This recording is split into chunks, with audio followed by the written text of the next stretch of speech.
Late at night, the King of France suddenly woke up from a nightmare. Outside, thunder roared and rain poured down, but inside the palace, an assassination attempt had just broken out. Yet the strangest part was this. The first thing he did after waking up was not to catch the assassin. It was not to run for his life. Instead, he immediately ordered someone to bring in the architect, because just moments ago, he had dreamed of a woman, and he had dreamed of a magnificent golden palace. That woman was the first love he never got to marry, Marie Mancini, and that palace would later become the center of power in all of Europe. It was Versailles. This man was Louis XIV, the king known as the Sun King. He was one of the longest reigning monarchs in French history. He was also one of the French kings with the most mistresses, and the reason he became this way was said to be connected to that first love that was forcefully torn away from him. When Louis was young, he and Marie were a perfect match. They were deeply in love. But when Louis wanted to make Marie his queen, his mother strongly opposed it. Soon after, his mother arranged for him to marry the daughter of King Philip IV of Spain, Maria Theresa, and it was this political marriage that ended the war between France and Spain. From the perspective of those in power, political marriages were completely normal. But for Louis, not being able to marry the woman he truly loved became a thorn in his heart that he could never pull out. You might be wondering, he was the king of a country, so why did he still have to obey his mother? To understand that, we have to go back to Louis XIV's childhood. When Louis became king, he was not even 5 years old. How could a child that young possibly rule a country by himself? So at that time, the people truly controlling France were his mother,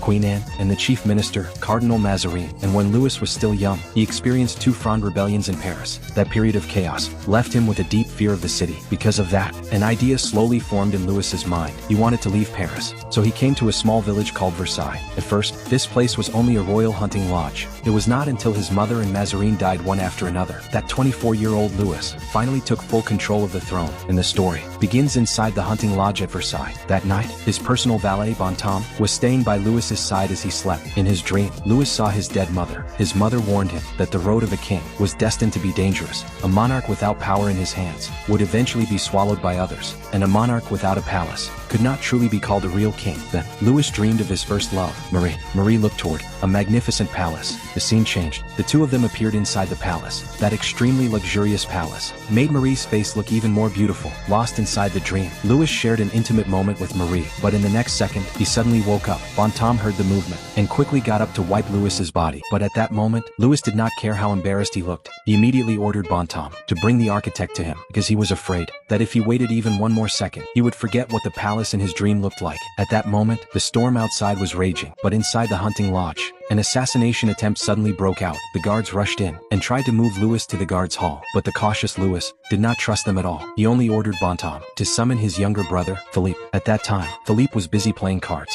with the Chevalier de Lorraine. When he heard his brother had called for him, Philippe was reluctant, but he still came to Louis's side. By the time Philippe arrived, all the ministers had already gathered.